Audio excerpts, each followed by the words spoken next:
Bem-aventurados aqueles que podem tomar um tempo para estar aos pés do Senhor Jesus, para ouvir o que Ele tem a dizer.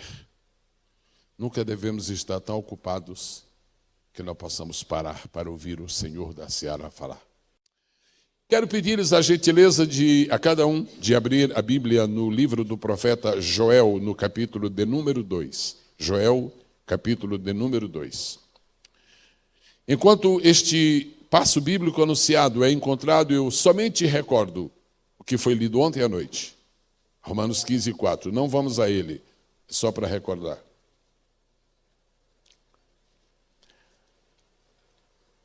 Tudo o que dantes foi escrito, tudo o que dantes foi escrito para nosso ensino foi escrito. Então Joel também foi escrito para o nosso ensino. E diz que pela paciência e consolação das Escrituras tenhamos esperança. Depois você pode tomar um tempinho para juntar essas três palavras: paciência, consolação e esperança. Essas três palavras o Espírito ouve por bem juntá-las, reuni-las, agrupá-las num só versículo: paciência, consolação e esperança. Isso está jungido, está vinculado ao conteúdo das Escrituras Sagradas. Joel 2 e 24. Posso merecer a gentileza da leitura do versículo anunciado somente pelas vozes femininas? 1, 2, 3. Alô? Não, essa minoria é uma minoria forte. Vamos um pouco melhor. Joel 2, 24, vozes femininas. 1, 2, 3.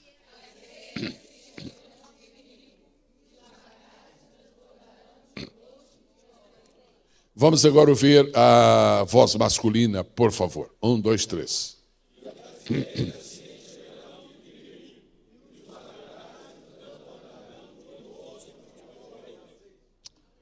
Joel foi um profeta de Deus. Imaginem uma Bíblia sem profetas. Imaginem uma Bíblia sem profecias. Não seria Bíblia. As Escrituras Sagradas elas constituem um livro perfeito por várias razões. Uma delas é porque as profecias estão presentes.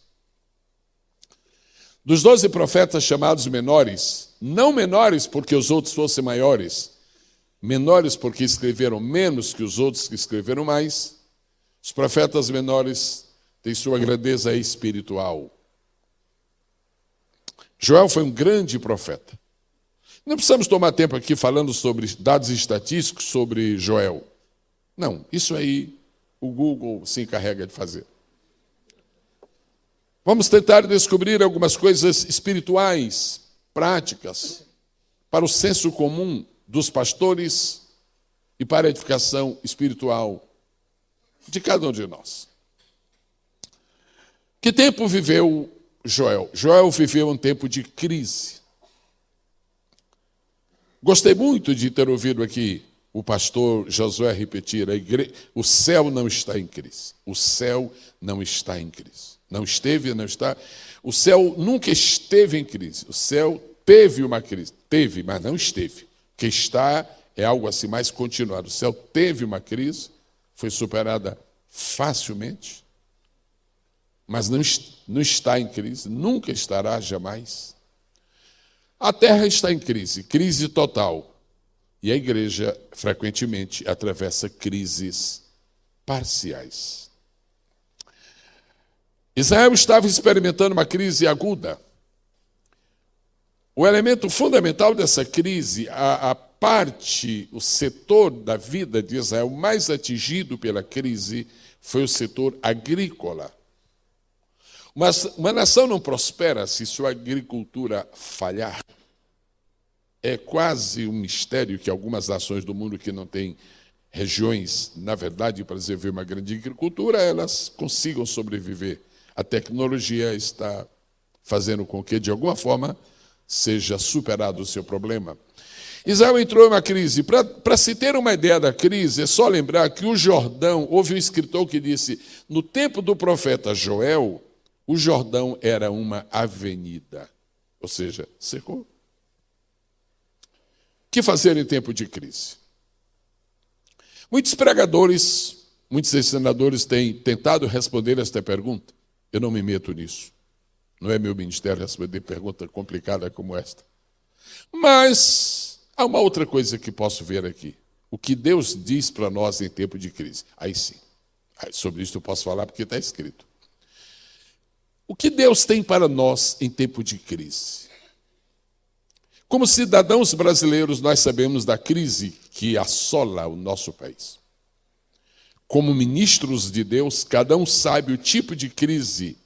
Pode ser interior, pode ser familiar, pode ser ministerial, pode ser periférica, pode ser eclesiológica, pode ser. Mas sempre há uma crise rondando. Sempre há uma crise nos perseguindo. E há uma promessa de Deus para tempos de crise. E esta palavra que eu espero da parte do Senhor, que quando esta conferência terminar, nós a levaremos como bandeira para nossas vidas. Deus está dizendo para um profeta que conviveu com uma supercrise. Disse: Joel, diz ao meu povo que as eiras se encherão de trigo. Por consequência, haverá muito pão. Diz que os lagares vão transbordar de vinho. Por consequência, as festas não terminarão. E também vão transbordar de azeite. Por consequência, a unção vai continuar. Aleluia! Bendito seja o nome maravilhoso do Senhor Jesus. Creio que seria muito adequado recordar agora, de todos é sabido, Hebreus 4,12, porque a palavra de Deus é mais penetrante do que espada alguma de 2 fios, de 2 gumes. Eu creio que nenhum pregador deve ignorar isto, e os pastores que estão aqui sabem muito bem que a ministração da palavra de Deus sempre requer a lembrança, o cuidado, de que não podemos esquecer que ela, a palavra de Deus, é como uma espada de 2 gumes.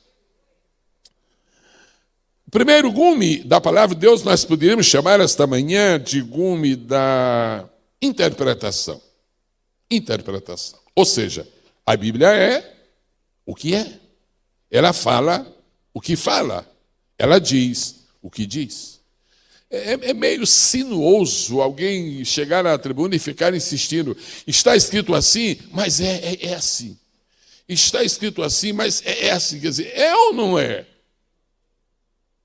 É. A palavra de Deus é. O primeiro gume é o gume da interpretação. O que está escrito é o que vale. Mas, por causa da sapiência do Altíssimo, há um outro gume, que é o gume da aplicação. A razão porque às vezes algumas mensagens não alcançam o coração do ouvinte é porque nós somos peritos na interpretação e escassos na aplicação. Nós temos o direito de falar sobre qualquer assunto da Bíblia. Está aí para nós, disponível. Agora, a mensagem que não sugere uma aplicação, a mensagem que não é concluída com uma aplicação, ela deixa o ouvinte distante. E o lindo, o maravilhoso da pregação do Evangelho é que nós podemos ministrar sobre um assunto, sobre um evento, sobre um fato ocorrido há 2, 3, 4, 5 mil anos.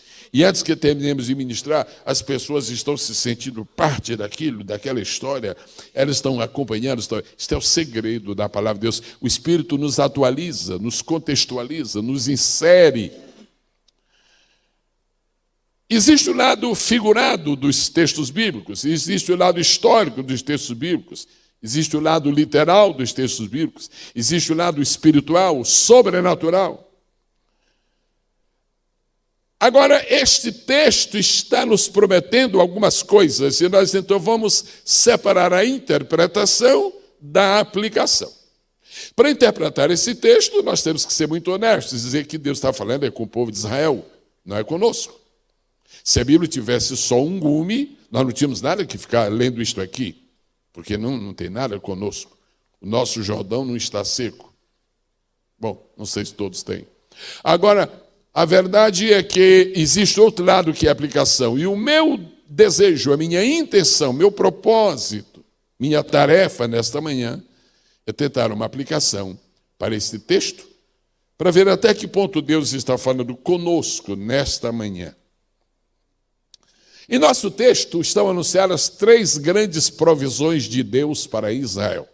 Como nós somos o Israel de Deus, foi Paulo que falou isso quando escreveu aos Gálatas, então Deus está falando conosco. Se Deus não está falando conosco através da Bíblia, Ele está falando através de quê? Ele está falando através da Bíblia. Deus está identificando 3 graves problemas em Israel nos dias do profeta Joel. Eu pediria gentilmente que os senhores repetissem após mim, pelo que antecipo minha gratidão. Primeira declaração esta: havia falta de pão,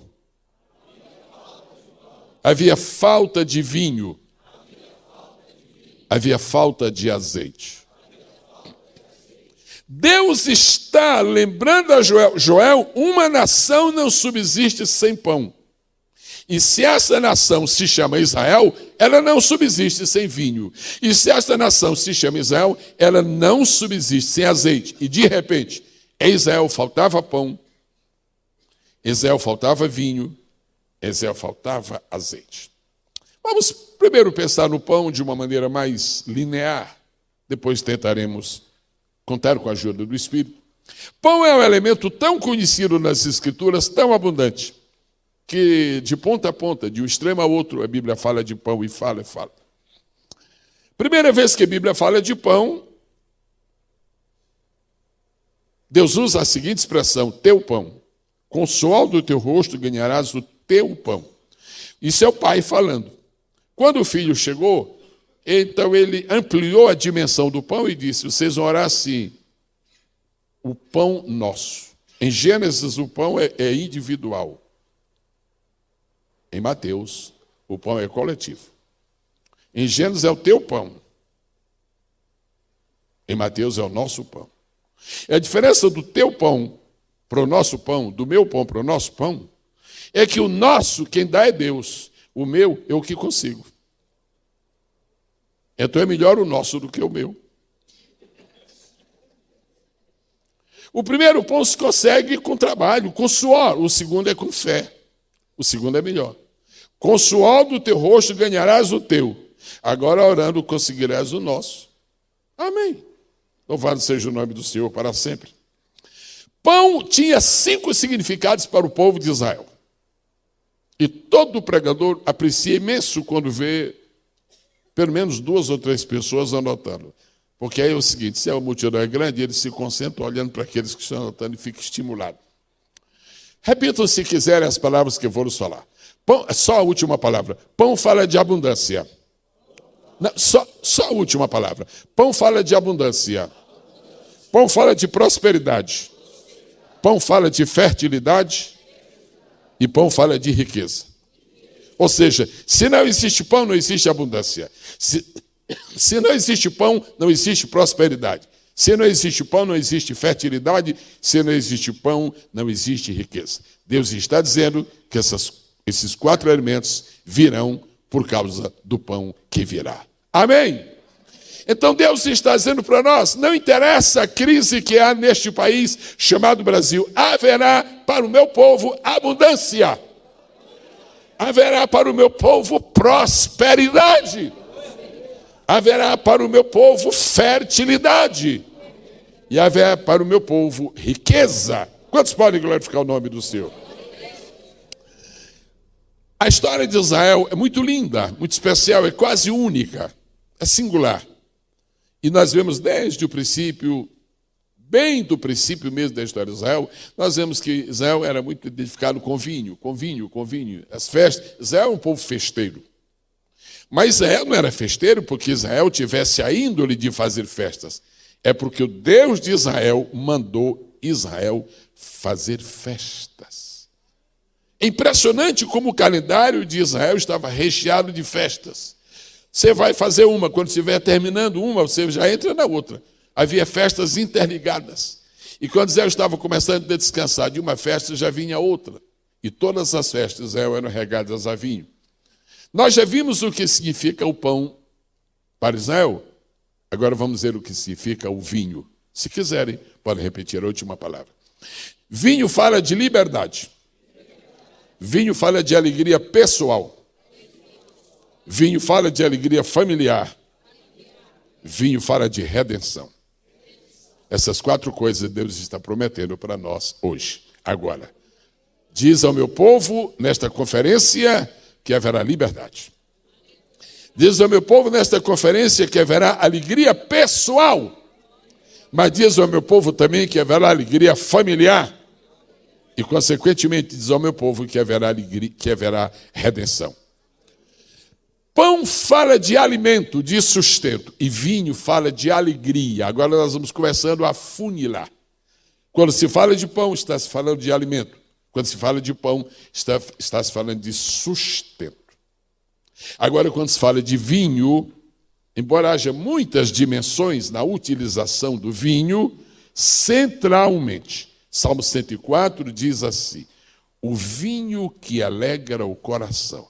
Então, assim como o pão é símbolo de sustento, vinho é símbolo de alegria. Não foi sem razão, não foi sem propósito, que o primeiro milagre realizado por Jesus foi exatamente nesta área. Eu amo todos os milagres feitos por Jesus, mas eu tenho uma verdadeira paixão por aquele primeiro milagre. Jesus é fantástico. É verdade que faltou vinho, e Jesus aproveitou a oportunidade de ver faltar o vinho para fazer um grande milagre. Por que foi que Jesus começou seu ministério em uma festa de casamento? Provavelmente porque Jesus propôs no seu coração que ele iria aqui na terra imitar o Pai Celestial. E o primeiro milagre que Deus fez em relação com a raça humana foi exatamente o milagre focado na família. Primeiro milagre, anestesiou Adão, tirou-lhe uma costela, fez a mulher e ele trouxe como esposa. E imagina Jesus aos 30 anos dizendo: se o meu pai, o primeiro milagre que fez a humanidade, para a humanidade, foi relacionado com família, eu vou também fazer o meu primeiro milagre em um ambiente de família. Pastor Josué está certo nesse enfoque tão profundo sobre família. Casamentos que começam com vinho e terminam com água. Jesus maravilhoso que transforma esta água em vinho. Então, casamentos que eram vinho e viraram água, esta água vai tornar a ser vinho para a glória e honra do nome do Senhor Jesus. Agora nós temos o azeite.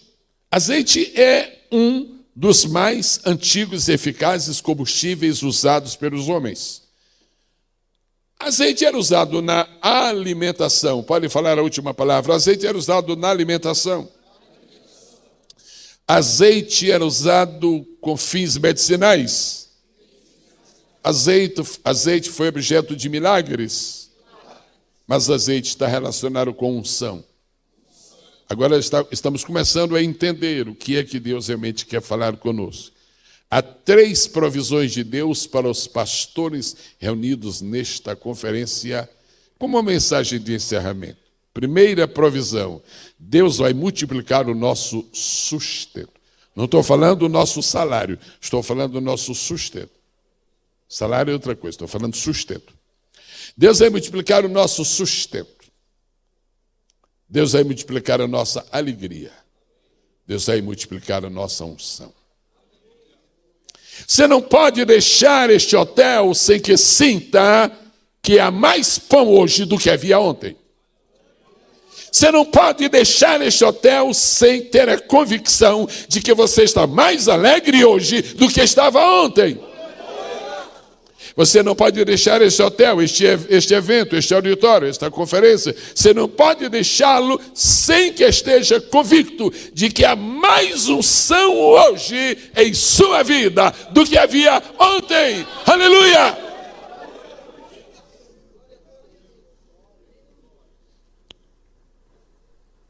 Como Como é que está o nosso pão? Como é que está o nosso vinho? Como é que está o nosso azeite? Em Joel capítulo 2, Deus está juntando os três elementos. Trigo, que é pão, do qual vem o pão. Trigo, portanto, pão, vinho e azeite. Mas em outros lugares da Bíblia não aparecem os três. Aparecem só dois.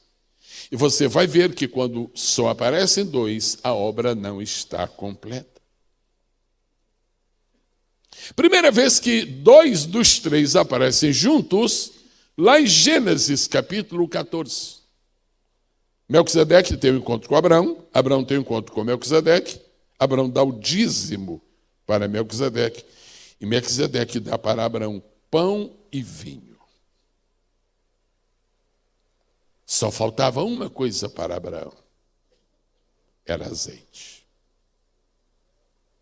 Agora, Melquisedeque deu para Abraão pão e vinho, porque aquele é um dos encontros mais proféticos da Escritura Sagrada.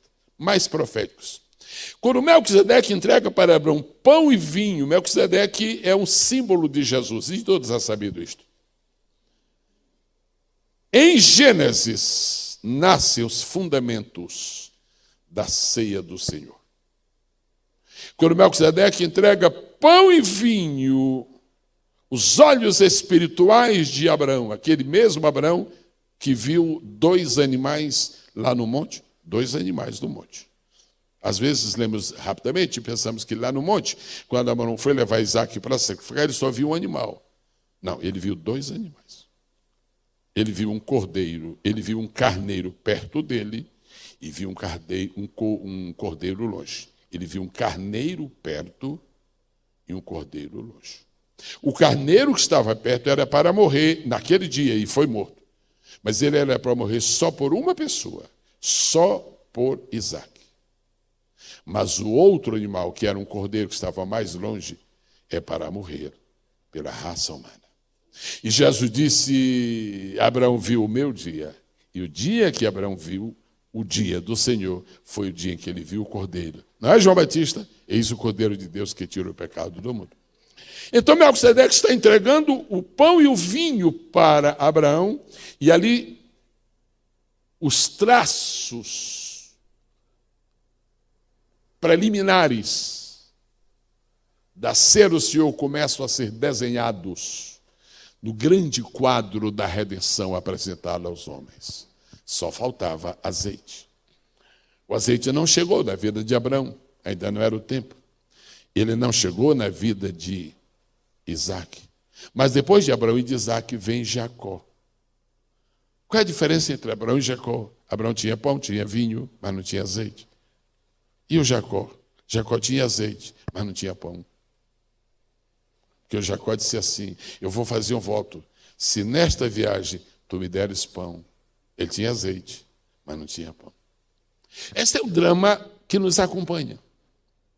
Às vezes somos muito bons conhecedores da palavra. Às vezes somos PhD nisso, nisto e naquilo. Às vezes decoramos textos longos das Escrituras Sagradas. Às vezes temos lido tanto que estamos, no melhor sentido da palavra, saturados do conhecimento. Eu quero glorificar a Deus pelos homens e mulheres que estão saturados do conhecimento da palavra. Eu só queria dizer aqui, bem baixinho para todos. Continua com teu alforje cheio de pão. Agora, por favor, não esqueça o azeite. Nós já ouvimos pregadores que estavam, usando esta palavra com nobreza, estavam lambuzados de azeite. Pena que não havia pão. Quanto vale o pão sem azeite? Não é uma obra completa. Quanto vale o azeite sem pão? Não é uma obra completa. E o que é que está no meio entre o azeite e o pão? O vinho que alegra o coração.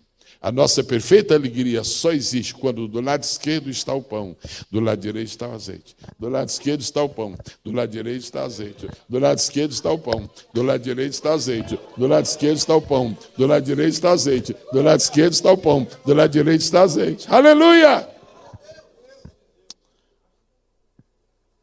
Pão. Jesus disse: eu sou o pão vivo que desceu do céu. E também está escrito que o pão é a palavra. Mateus 4, outra é São João 6. Nem só de pão viverá o homem, mas de toda a palavra que sai da boca de Deus.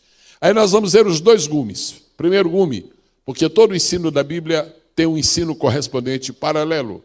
Primeira dimensão, linear, literal. Nem só de pão viverá o homem.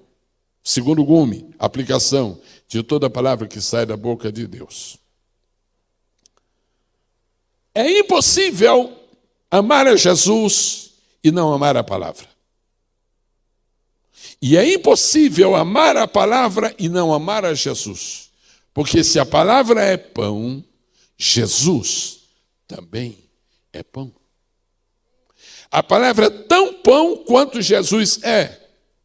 E Jesus é tão pão quanto a palavra é. Talvez haja hoje algumas dificuldades para nós aumentarmos o nosso estoque de pão. É que há tantas coisas que estão diante de nós que às vezes não nos sobra tempo para o pão. E nós temos até cuscuz. Nós temos até polenta. Nós temos os biscoitinhos de polvilho. Temos muita coisa. Mas a palavra não é biscoito, a palavra não é cuscuz, a palavra não é polenta, a palavra é pão.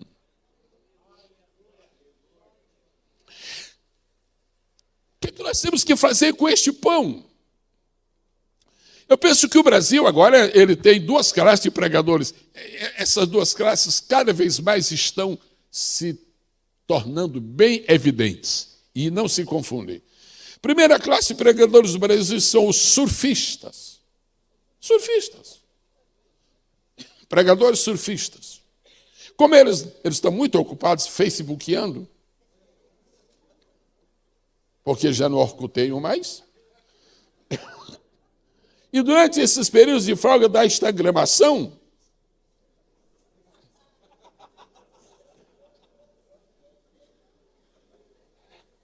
eles, na verdade, se tornaram tweeticos. E por falta de tempo para mergulhar na palavra, eles vão rapidamente. Faltam 15 minutos para a hora do culto, 10 minutos para o momento da pregação. Mas Deus é grande. Deus é grande, mas não é trouxa.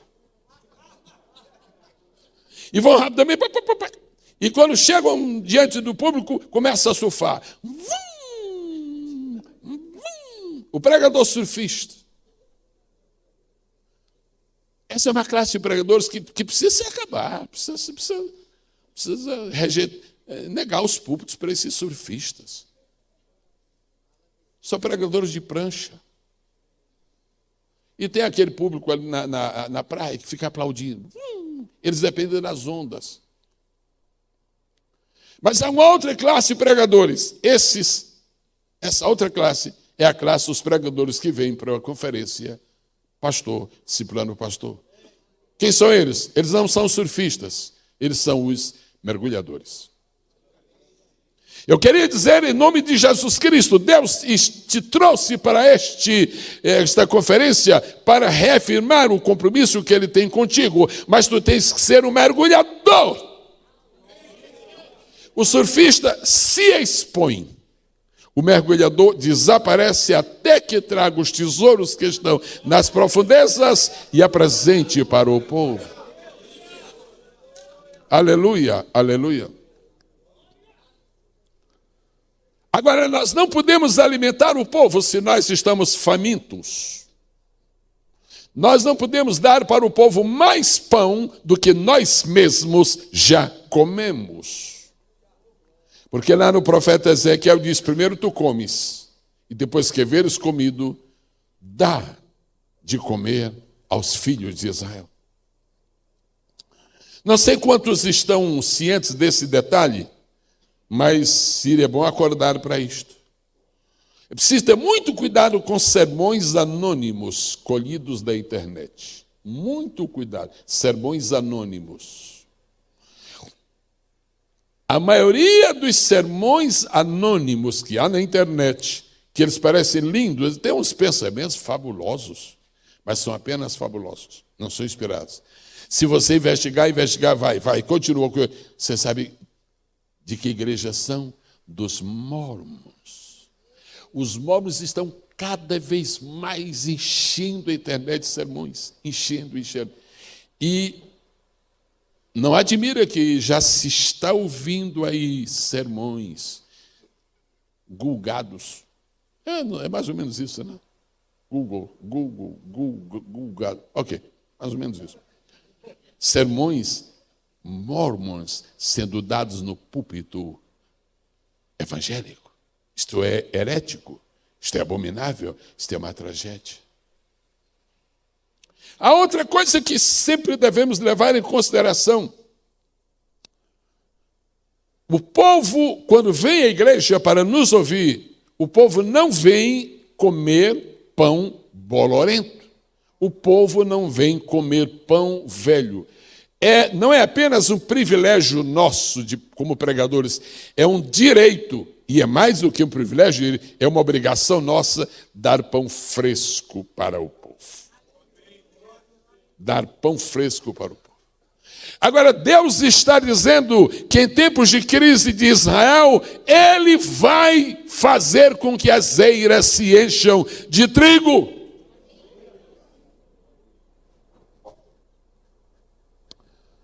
Nós precisamos abastecer nossos depósitos de pão. O pregador evangelho tem 3 fases na vida. A primeira fase na vida do pregador é a fase do recolhimento. Ele tem que ouvir. O pregador que não ouve ninguém, ele se considera o tal. Aí começa a dizer tanta tolices que quando começa a ser rejeitado, diz, alguma coisa deve estar errado comigo. Alguma coisa não, tudo.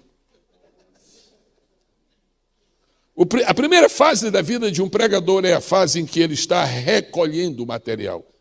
Colhendo e recolhendo. Ouvindo, anotando. A segunda fase, depois de haver estocado esse imenso material, ele vai classificar este material. Quem não ordenar o seu material, aí faz como alguns fazem, numa pregação só, falam sobre 15 temas. E quando termina, o pastor diz, qual foi o tema do irmão? Quer dizer, não, o tema, não, na verdade não foi um tema, foi um teima. Há pregadores que não têm tema, tem teima. Então a primeira fase é a fase da estocagem, do recolhimento. A segunda é a da classificação, da ordenação deste material. E depois vem a terceira fase, que é a fase de repartir o material. Se o nosso estoque for muito pequeno, vai se acabar logo. Se não houver renovação, vai cedo haver uma rejeição do nosso ministério. Ninguém está impedido de pregar a mensagem algumas vezes, ninguém. Agora, 50 vezes, em 3 meses, a mesma palavra, repetir a mesma mensagem para o mesmo público pela 3ª vez, isso é indigesto. E aí as eiras não se enchem de trigo, as eiras não se enchem de pão. Eu quero, nesta manhã, declarar algo, não vou usar esta expressão, eu vou profetizar para os irmãos, não vou usar isto. Mas eu vou fazer uma declaração confiante de que estou falando a verdade. 3 avivamentos vão acontecer no ministério da igreja brasileira. Primeiro, o avivamento de pão. Deus vai dar uma fome nova para nós da sua palavra. Deus vai despertar em nós um novo apetite pela sua palavra. Agora é uma questão que a gente faria muito bem em separar as coisas. Há uma promessa no livro de Amós, que nos últimos dias haverá fome de pão. E nós pegamos esse texto, aleluia, fome de pão, fome de pão. Eu não desejo ter fome de pão. Se você tem fome é porque você não está comendo, porque você não está saciado. Sabe o que eu desejo em relação à palavra? Eu não desejo ter fome da palavra. Eu desejo ter apetite. Quando você tem fome, você come tudo, até pão velho, bolo xoxo, manteiga estragada, peixe podre. Com fome se come tudo. Agora com apetite se é seletivo. Deus está numa conferência como esta, não somente tratando de nossa fome, porque se nós estamos alimentando todo dia, nós não estamos passando fome. Agora nós estamos com o nosso apetite desenvolvido e cultivado. Quantos podem dizer amém? O compromisso muito grande com a palavra. Eu tinha 16 anos, faz tempo. Meu pai estava à mesa e havia um missionário chamado Nels Julius Nelson, sueco, que foi naturalizou brasileiro, estava ali. Irmão Nelson pregou 2 vezes na nossa igreja, lá no interiorzão.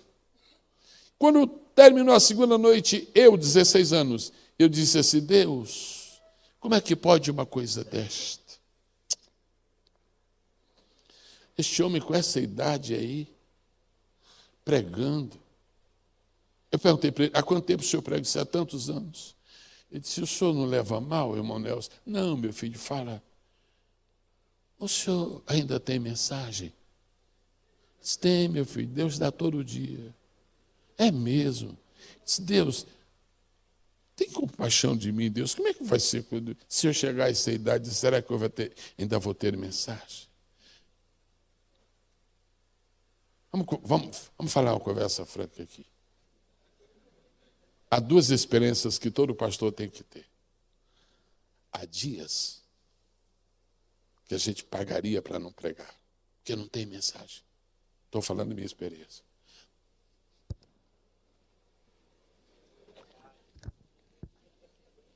Pergunta se acontece isso comigo. Perguntei.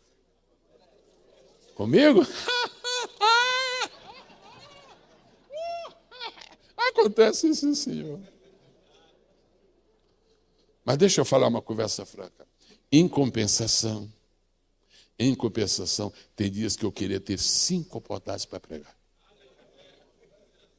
Você tem que ter essas 2 experiências. A primeira é Deus lhe ensinando que você depende dele. A segunda é Deus lhe ensinando que nunca vai faltar pão. Aplausos para o Senhor.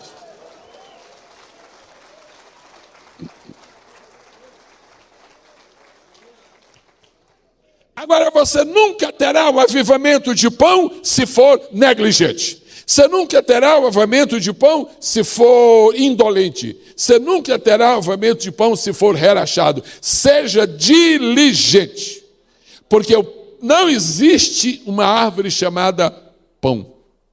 Existe um produto chamado pão que vem do trigo. A palavra de Deus está aí como trigo. Você vai transformar esse trigo em pão. A Bíblia não diz, as eiras se encherão de pão, se encherão de trigo. De trigo. De trigo. Agora você vai pegar esse trigo e vai transformá-lo em pão. Você não pode transformar o trigo em pão se você não tiver o forno, se você não tiver o poder do Espírito, se você não tiver o calor do céu, se você não tiver a unção de Deus, se você não tiver a presença dEle, se você não tiver a inspiração dEle, se você não tiver. Agora receba influência de quem você puder receber. Receba influência, receba. Mas por favor, não seja um clonador. Faça o seu pão. Com o suor do teu rosto ganharás o teu pão. Hoje pela manhã, o pastor disse, pastor, o senhor pode vir amanhã mais tarde. Eu me arrependi de ter chegado tarde, porque levei uma bolachada hoje. Eu estou aqui assistindo todas as preleções, mas foi o senhor que falou para eu chegar aqui mais. Foi o senhor que falou comigo.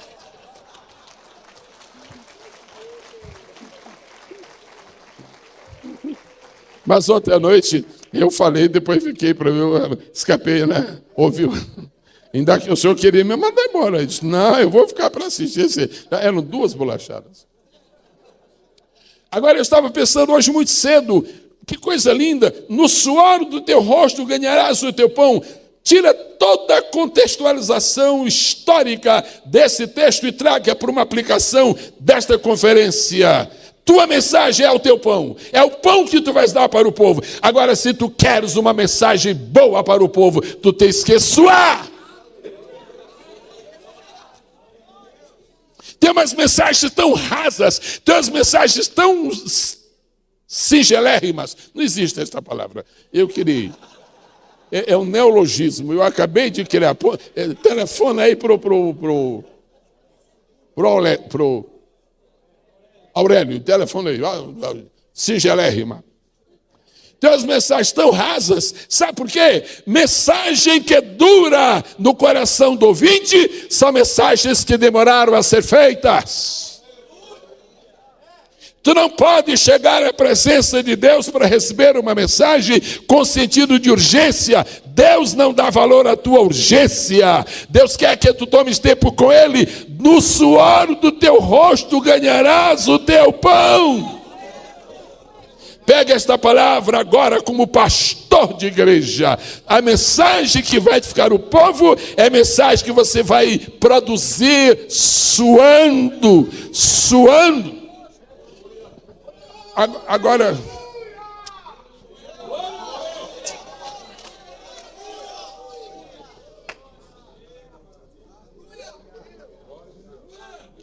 para falar a verdade, nós temos que ser honestos. Há mensagens que vêm rapidamente, mas esses são Deus, é o senso de humor de Deus. Você está no púlpito com o esboço pronto para pregar, 15 minutos antes o Espírito apaga aquela mensagem. Mas Deus, não é essa não. Mas tu me deste, eu nunca falei que eu te dei. Tu que escreveste. E o que é que eu vou falar? Deixa comigo. Agora, Deus faz um milagre desse e a gente quer viver agora nessa bênção. Com o suor do teu rosto ganharás o teu pão. Parece que há um médico entre nós, não há? Eu vi. Vem cá, doutor, por favor. Me ajuda aqui, por bondade. O senhor é o doutor que chamam de pastor? Ou o senhor é o pastor que chamam de doutor? Me ajuda aqui, por favor.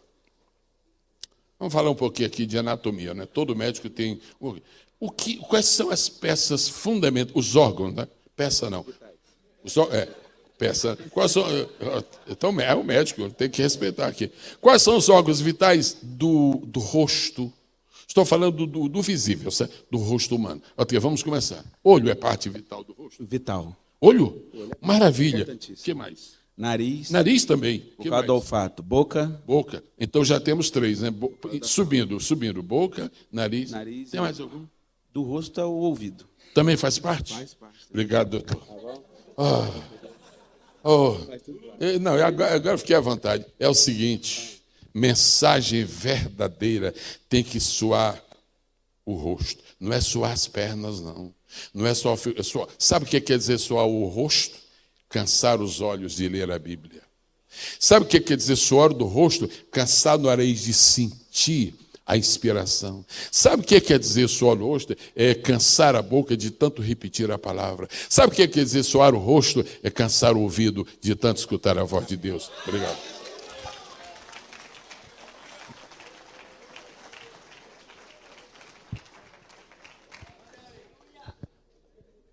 Há pães que duram 2 horas. É só o tempo da digestão.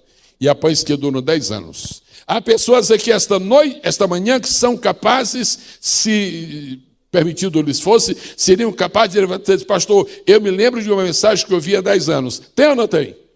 Tem alguém que se lembra de uma mensagem que eu vi há 20 anos? Tem ou não tem? Tem alguém que se lembra de uma mensagem que eu vi há mais de 20 anos? Senhor. Ah, faz tempo, pastor.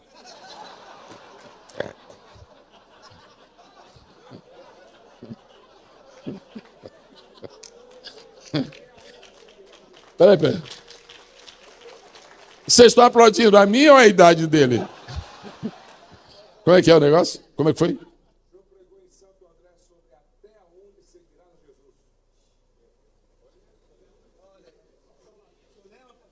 Eu me lembro, foi a única vez que preguei aquela mensagem. Foi só por causa dele. Nunca mais preguei.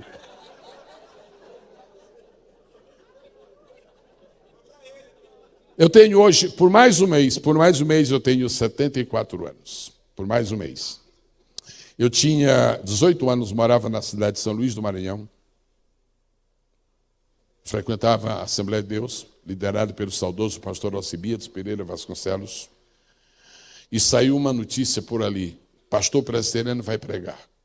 E havia um grupo de jovens ali, uns 4 ou 5, nós éramos muito unidos, muito desejosos de ir para frente. E um disse assim, e agora, vamos lá assistir o presbiteriano? E o pastor Alcibiades. O pastor Alcibiades era muito assim, rígido. E agora? Não, vamos enfrentar. Pastor, é o seguinte, está soando um boato aí, que vem um pastor presbiteriano aí. Pastor, sábado não tem culto. Só deixa a gente ir. Os meus filhos vão. Aí a gente diz, que coisa linda, vão. E captem tudo que vocês puderem. Vão lá. Nós ficamos animados e fomos. Eu tinha 16 anos. Aí sim, faz tempo. Naquela noite o pastor pregou, o tema da mensagem foi, se a tua alma fosse a leilão, quanto darias por ela? Uau! Você nunca vai encontrar um DVD meu com esse título. Porque senão seria uma cola legítima. Eu vi aquela mensagem, me impactou. Ele ia pregar no domingo, aí disse, agora nós vamos enfrentar o pastor. Saí da igreja, disse, pastor, foi bom demais. Como é que foi? Conta para mim. Contamos. Mas é o seguinte, pastor, ele vai estar hoje também. Não, vamos. O senhor deixa. Aí nós fomos. Naquele dia, naquele domingo, ele pregou sobre Cantares 6 e 10. E o tema da mensagem foi elogio às minorias. O que é isso? Quantos anos são passados? Quase 60. Deus te levantou para lançar para as multidões um pão que permanece.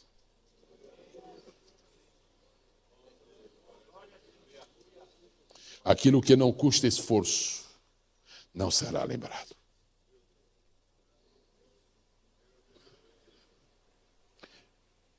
A primeira lei que existe no reino de Deus em relação aos homens, não em relação ao céu, em relação aos homens, a primeira lei que existe no reino de Deus em relação aos homens é a lei do sacrifício. A lei do sacrifício. O que for de mais belo, mais útil, mais caro e mais importante na terra tem a marca do sacrifício. Botânicos, um grupo de botânicos na Europa resolveu estudar a fundo a questão das flores, a fundo mesmo. E foi um tempo imenso que gastaram. Depois publicaram um livro e disseram, o desabrochar de uma flor é igual a uma senhora que dá à luz a uma criança.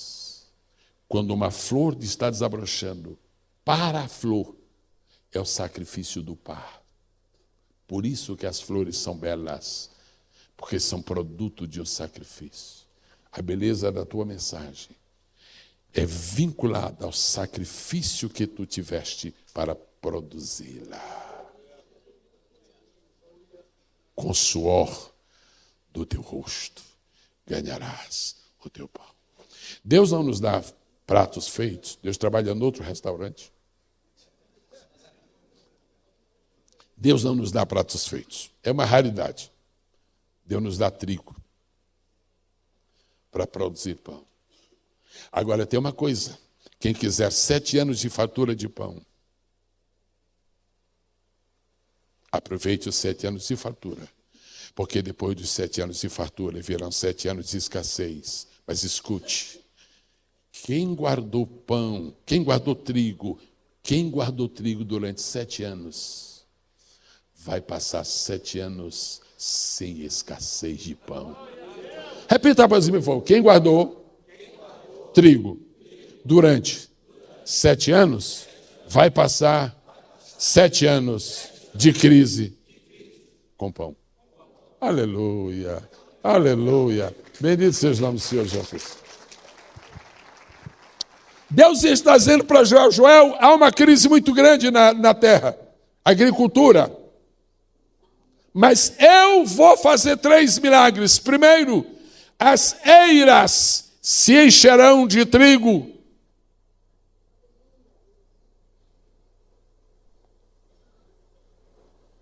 Eu tenho uma dificuldade muito grande para falar sobre mim mesmo, porque, na verdade, o que eu vou falar? Só para contar derrota. Mas outro dia, faz 2 anos mais ou menos, eu tive assim um impacto na vida, assim, de quer saber uma coisa? Eu não sou eterno, Deus é que é. Um dia eu vou, tomara que não seja agora.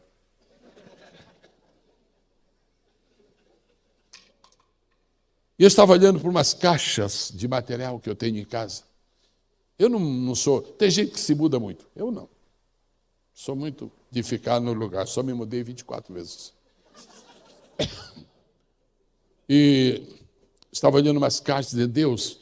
Essas caixas são de material que eu tenho colecionado ao longo dos anos. Primeiro escritos à mão, depois em famosíssimas máquinas de escrever. Uma delas tinha um nome lindo, Underwood, madeira de baixo. Muito bem. E, finalmente, as últimas não, as mais recentes no computador. O que eu vou fazer com ele? Se ficar aí, vai apodrecer. Se eu jogar fora, eu acho que eu estarei pecando. Eu vou fazer uma seleção desse material e tentar produzir alguma coisa. A gente seleciona alguma coisa, encaminhei. Está lá na Sociedade Bíblica do Brasil para ver se eles fazem a Bíblia. E eu estava pensando, se eu não tivesse começado cedo, eu não teria. Hoje existem pastores que não aproveitaram os tempos bons de ter biblioteca e não tem biblioteca. Não merece confiança, não merece confiança, não merece crédito, não tem credibilidade um pastor que não lê. Que ele está desatualizado, ele está navegando no mar da ignorância, o povo sabe mais do que ele. É um fator complicador terrível. Você tem que ler. Agora, hoje já não se precisa tanto de uma biblioteca física, que tem as virtuais, né? Aí, um tal de Google Play aí, 1 milhão de livros. Eu até achei muito. Mas a verdade é que se você não estocar, se você não guardar. Aí eu falei com meu filho, olha meu filho, assim. Pai, se o senhor quiser, eu vou lhe ajudar. Aí daquela montanha de coisas, tirei 2.000, eu vou tirar apenas 2.000. Tirei 2.000 itens, mandei fazer um CD, saiu por aí, vendendo alguns. O pessoal só queria promoção. Estou aqui para dizer nesta manhã que está vindo aí um grande avivamento, que significa um novo interesse pela palavra de Deus. E estou dizendo esta manhã que se você mergulhar, Deus vai lhe mostrar os tesouros. E estou dizendo esta manhã, e agora todos me queiram muito bem, mas vou falar algo bastante severo e duro. Você vale, como pastor, o conhecimento da palavra que você tiver. Você vale como pregador o conhecimento da palavra que você tiver. Tudo começa pela palavra. Deus disse, em primeiro lugar, encherei as eiras se encherão de trigo. Agora, depois veio o vinho que alegra o coração. Eu lhes trago nesta manhã uma palavra muito curta sobre o vinho, sobre a alegria, mas muito curta, porque eu vou concluir falando do azeite, mas eu queria deixar isto bem claro.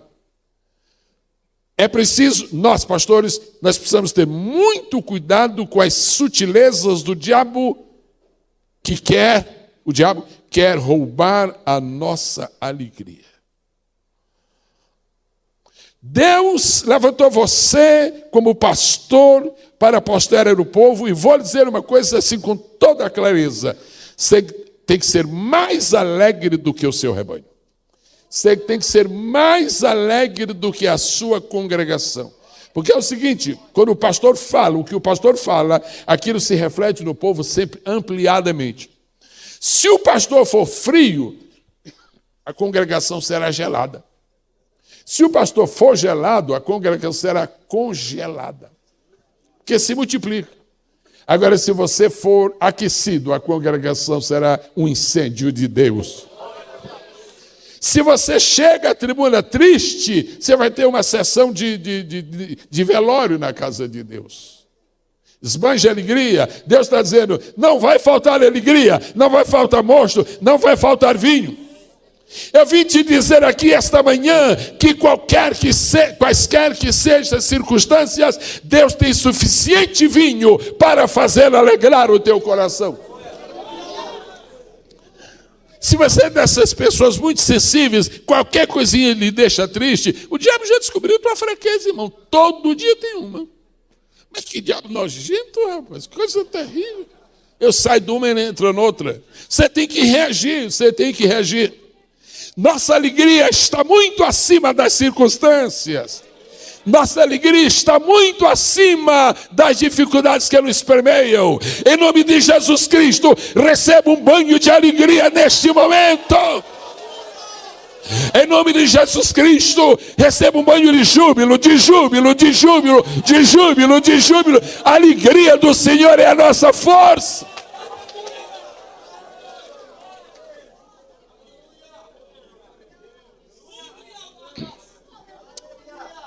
Nós somos o único povo que nós, evangélicos, o único povo no mundo que quando está diante de um defunto, canta. Impressionante. Impressionante. Tem até uns hinos feitos especialmente para essa época.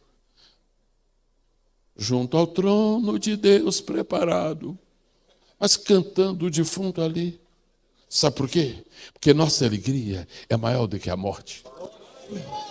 Sabe por quê? O nosso júbilo supera o tempo, o espaço e as distâncias. Mas há uma coisa que eu gostaria de lembrar. Há uma única situação na nossa vida diante da qual nós não nos alegramos. Nós somos capazes de cantar no cemitério. Nós somos capazes de cantar no funeral, nós somos capazes de cantar no hospital, nós somos capazes de cantar junto ao leito de um ente querido nosso, nós cantamos, somos capazes de tudo. A única situação que não permite que nós cantemos, única, é quando somos traídos. Isso é da nossa natureza. É impossível que um de nós, no seu natural, fique alegre quando é traído. Traição é terrível. Aí você baqueia. E pastor, o senhor está triste? É mais ou menos. Na verdade, é mais do que menos. É uma coisa séria. É aí que nós precisamos do exemplo de Jesus. Está escrito lá em 1 Pedro, que ele deixou pisadas para nós. Jesus era homem, perfeitamente homem. E olha o exemplo que ele deu. Judas traz Jesus. E foi um golpe que lhe cortou o coração. O homem Jesus está em agonia, aflição. Ele foi traído.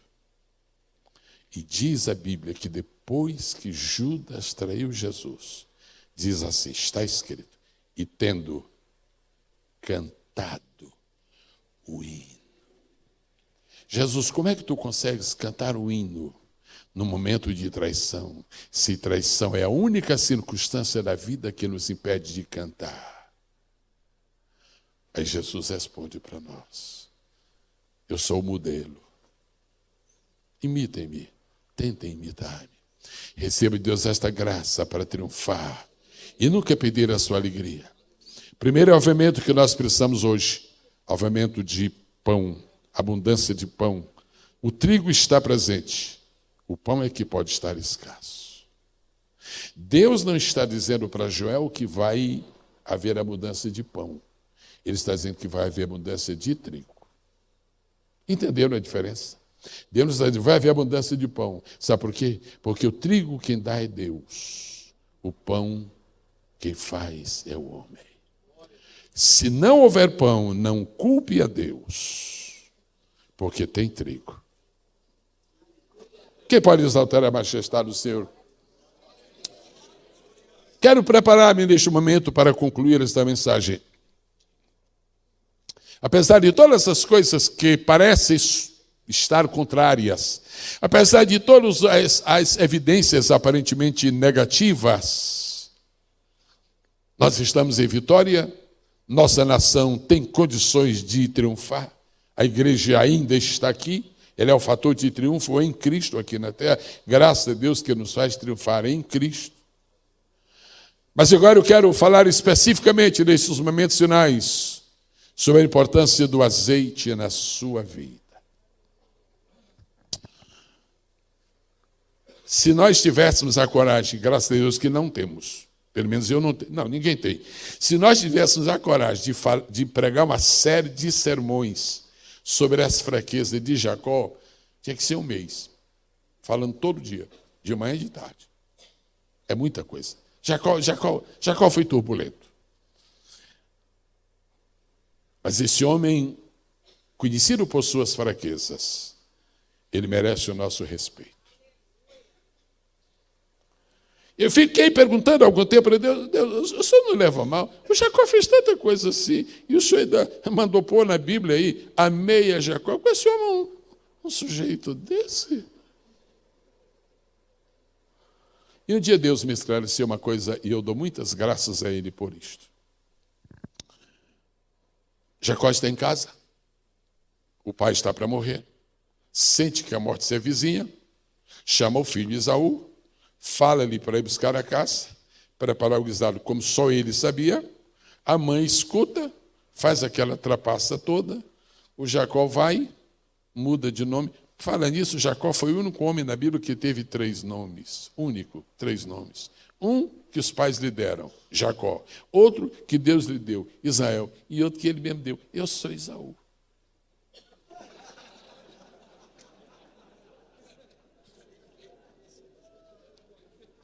Eu estava perguntando, Deus, já tem tanta coisa ruim contra o Jacó, eu ainda precisava disso aqui, precisava sim, senhor. Mas como precisava? Não tem nada na minha palavra que não seja importante. Não, eu não discuto. Apenas eu não vejo importância. O problema é teu.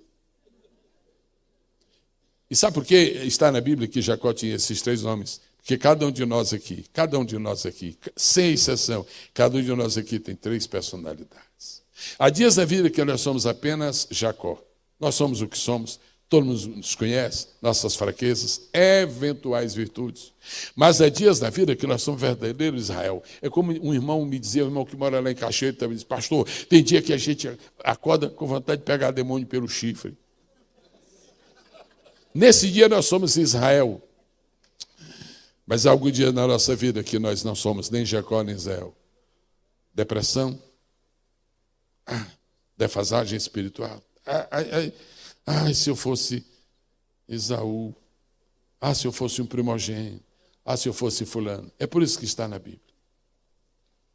E Deus disse, amei a Jacó, mas amaste a Jacó? Amei. Por quê? Você sabe o que foi em Jacó que mais me cativou? Não, eu não sei.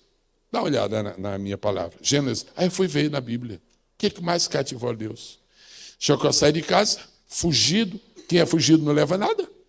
O mínimo possível. Jacó sai fugido.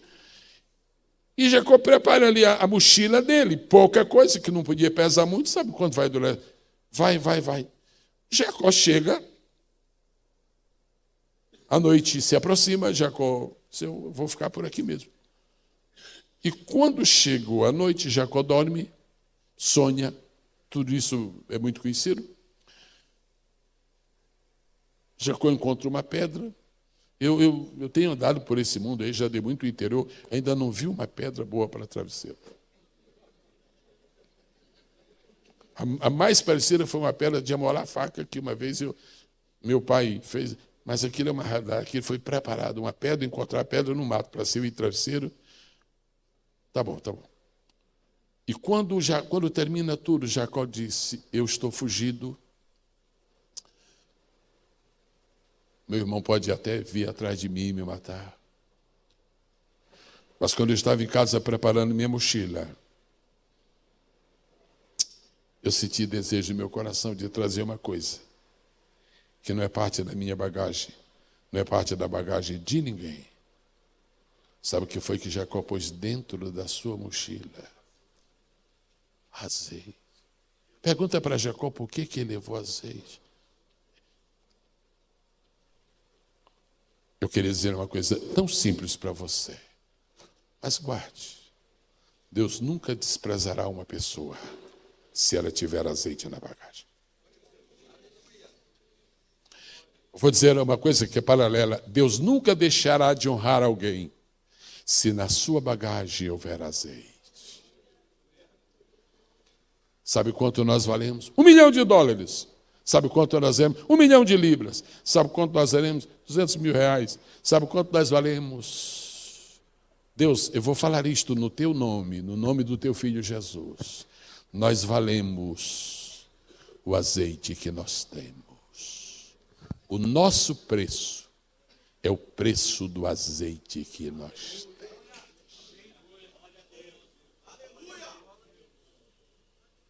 E Jacó está ali, disse: Deus, estou fugido, estou todo errado, enganei meu pai, apesar dos pesares, foi minha mãe que ensinou, mas está tudo errado aqui, Deus. Uma coisa, já que eu não valho nada, já que eu não significo nada, pelo menos Deus,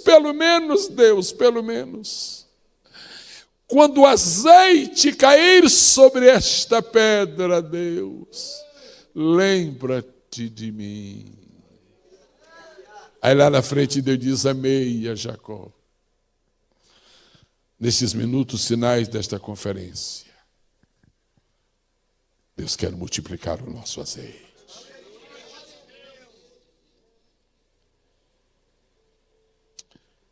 Se você tem diplomas na parede, vamos dar glória a Deus pelo diploma na parede, amém. Se você tem anéis de graduação no seu dedo, Deus seja louvado por tudo isso. Agora, seu sucesso não está dependendo disso. Seu sucesso está vinculado ao pão que você vai distribuir e ao azeite que você tem. Agora, o pão você vai ter que ter muito para repartir para os outros. Mas ouça-me, pão é para os outros. Quer dizer, você tem que ter a sua parte e repartir. Mas azeite é para você. É para você.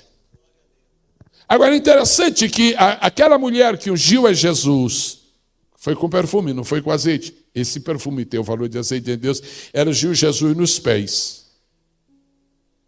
Por que ela não ungiu na cabeça? Se Davi disse que o lugar de ungir é a cabeça. Davi disse: unge a minha cabeça, mas a mulher ungiu nos pés. É porque quando Deus unge, ele unge a cabeça. Quando o homem unge, ele unge os pés. Porque a unção de Deus que vem sobre a cabeça, ela desce até os pés, mas a nossa unção não pode subir para a cabeça. Unges a minha cabeça com óleo e meu cálice transborda.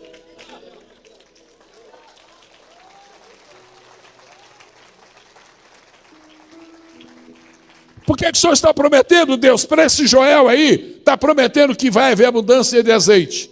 É porque os meus pastores do século 21, os meus pastores da conferência Pastor Discipulando o Pastor, os meus pastores do Ministério Brasileiro, eles vão ter que ter muito azeite. Porque Deus disse: Moisés, chama Arão e fica diante de ti, põe os filhos de Arão atrás de Arão e faz duas coisas. Pega o sangue e põe na ponta da orelha direita. Pega desse sangue e põe no polegar direito. Pega desse sangue e põe no polegar do pé. Depois que tu puseres o sangue, aí tu pões o azeite. Todos que estamos aqui esta manhã temos a marca do sangue.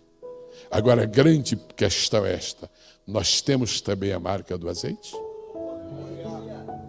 Não se pode pôr azeite onde o sangue não está. Mas onde chegou o sangue, tem que chegar depois o azeite. Se a sua experiência de salvação é legítima, claro que é. Se a sua experiência de salvação é perfeita, claro que é. Põe em cima deste sangue o azeite de Deus, porque aí tu serás o instrumento de Deus para a revolução do tempo do fim. Azeite! Azeite! Azeite! De onde vem o azeite? De onde vem o azeite? Da oliveira. Deus manda o dilúvio. E começou a chover. E chove, e chove, e chove, e chove, e chove. Mas e choveu, e choveu, e choveu. Transbordou, superou tudo. Noé disse, parece que terminou. Soltou o corvo. 7 dias depois, o corvo não voltou. O corvo estava festa. Nunca houve uma festa para um corvo tão grande quanto aquela. Ele morreu de estufado. Agora solta a pomba. Primeira vez que a pomba foi solta, ela foi e voltou, porque não encontrou lugar onde pudesse repousar a planta do seu pé. Quando Noé soltou a pomba pela segunda vez, a pomba voltou com o que no bico? Um ramo de oliveira. De onde vem o azeite? Quando a recriação do mundo começou, quando a vida recomeçou a aparecer na terra, primeira árvore que apareceu nesta terra foi uma oliveira. Porque aquela oliveira não tinha morrido com o dilúvio. O azeite vem de uma oliveira que nem o dilúvio mata. E Deus está dizendo, acabou-se tudo no mundo, menos uma coisa. Não se acabaram as oliveiras. E para nós esta manhã significa que o azeite não acabou. A grande notícia que eu tenho esta manhã é que o azeite não acabou.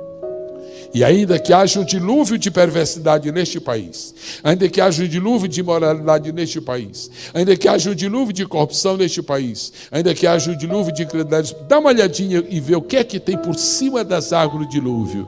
Tem um ramo de oliveira. Tem um ramo de oliveira, tem um ramo de oliveira, tem um ramo de oliveira. Agora diga comigo, se tem oliveira, tem azeite. Se tem oliveira, tem azeite. Se tem oliveira, tem azeite. Se tem oliveira, tem azeite. Se tem oliveira, tem azeite. Se tem oliveira, vamos gritar. Se tem os homens falam, se tem oliveira, e as mulheres trombeteiam, tem azeite. Vamos lá, 1, 2, 3. Agora invertendo. Pois então a notícia é esta: tem oliveira, sim senhor. Tem oliveira, sim senhor. Sabe o que é que Deus está dizendo? Pode se acabar tudo neste mundo, mas enquanto Ele existir, a oliveira existirá também.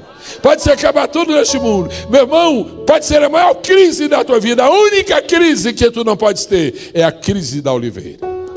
A única crise que tu não podes experimentar é a crise do azeite. Aí você diz, pastor, o meu problema é que o meu azeite está muito pequeno, muito pouco. Não há problema, Eliseu está chegando. Não há problema, não há problema. Pede vasilha, pede vasilha, pede vasilha, pede vasilha, pede vasilha, pede vasilha, pede vasilha. O rabacassuri andará lá, cheque andará lá, marras. Eu quero pedir aos pastores jovens que estão aqui. O que é que eu vou chamar de pastor jovem? Está meio complicado. O que eu vou chamar de pastor? Não é pastor jovem da idade, jovem como pastor. Os de 5 anos de pastor para baixo. Não precisa ninguém se manifestar. Eu vou pedir a você que me ouça no que eu vou dizer. Você está começando o seu ministério. E você provavelmente já teve o que os outros já tiveram. Já tiveram não? O que os outros já tivemos. Muito bem. Você provavelmente já teve essa sensação. Será que eu não vou perder esta graça? Será que eu não vou perder esta unção? Deixa eu te falar uma coisa, jovem pastor. A farinha da botija não vai se acabar. mas o azeite também não vai se acabar. Eu quero desejar para o teu jovem ministério, para o teu ministério iniciante, uma abundância de azeite. Uma abundância de azeite. Uma abundância de azeite. Uma abundância de azeite. Uma abundância de azeite.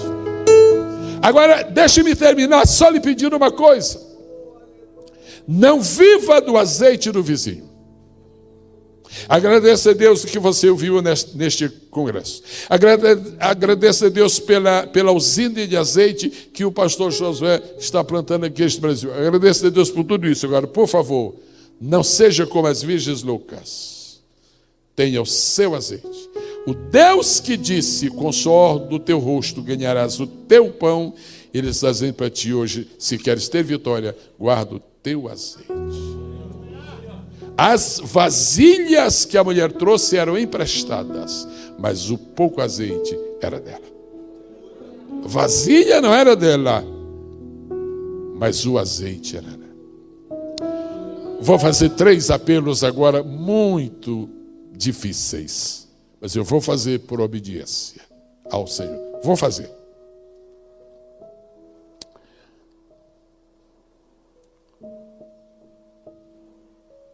Se você sente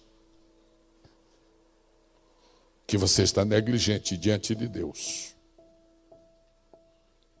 com respeito ao seu compromisso com o trigo, com a palavra,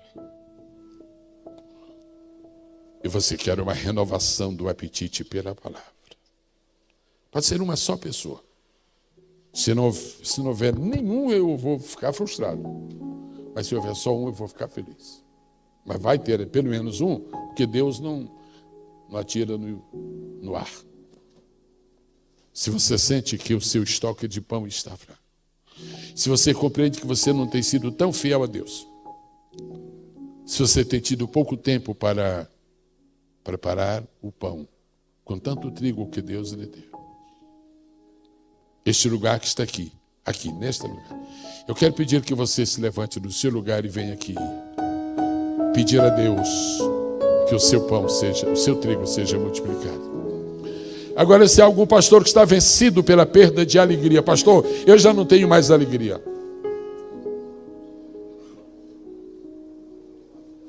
Pastor Josué, eu vou compartilhar com o senhor uma experiência final, certo? Os senhores sabem, os que me conhecem há alguns anos sabem que praticamente toda vez que eu começo a ministrar a palavra, eu tenho uma frase que eu sempre uso. Qual é?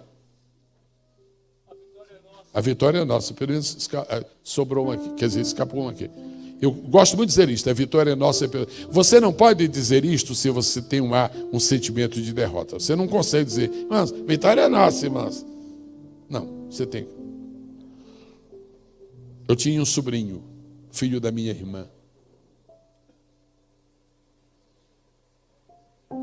Adolescente, 16 anos, escoteiro. E um dia de terça-feira, ele foi para o exercício, lá no Rio de Janeiro. 4 escoteiros foram num carro de um, e quando voltavam, o carro bateu numa árvore. Não houve nada com os outros 3. Meu sobrinho morreu. Terça-feira era o meu dia na Ilha do Governador. Não leve a mal pelo que eu vou dizer, não. Mas eu não abria mão daquele culto. O meu sobrinho chegou, o corpo foi posto lá embaixo, na parte baixa do santuário. E quando chegou assim 3 horas da tarde, 4 horas da tarde, eu comecei a ver os pensamentos. Prego ou não prego? Meu sobrinho está morto. Prego ou não prego? O homem natural dizia, não tenho condições. E Deus dizia, tu tens compromisso.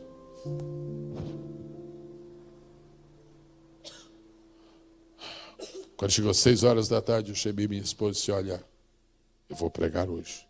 Você vai, você tem condições. Digo, Deus está dizendo, Deus me deu a mensagem, eu vou pregar.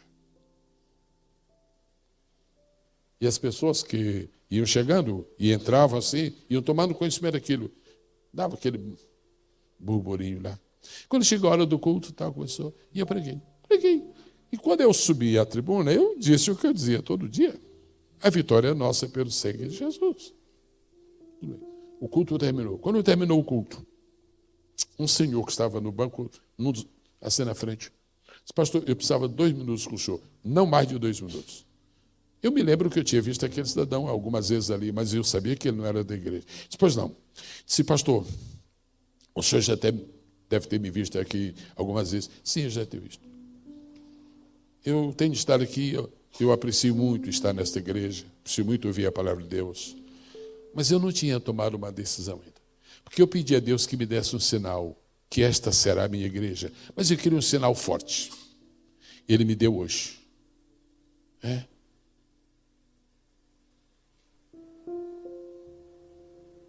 Quando eu cheguei aqui, eu ouvi dizer lá embaixo que o seu sobrinho morreu. Aí eu, por curiosidade, eu fui lá e vi. E eu subi triste aqui, disse, o pastor não prega hoje. Ele não tem condições de pregar. E eu subi aqui. E daqui a pouco eu vi o senhor chegar. Na hora de pregar, o senhor pegou o microfone e falou o que o senhor sempre fala. E o senhor pregou. Eu queria dizer ao senhor, eu e toda a minha família seremos desta igreja. Porque se Deus é capaz de superar a dor da morte com esse entusiasmo seu, Ele é capaz de me fazer fiel até o fim. E fico nesta igreja. Sua alegria diante do povo já é parte do seu sermão. A perda do seu entusiasmo vai refletir em muitas defasagens que haverá. Em nome do Pai, do Filho e do Espírito Santo, o vinho se multiplica na sua vida. O pão se multiplica na sua vida. Alguém que precisa de uma renovação de Deus na área do azeite, venha também para a frente. Eu queria pedir, especialmente, por favor, que o pastor Josué estivesse aqui.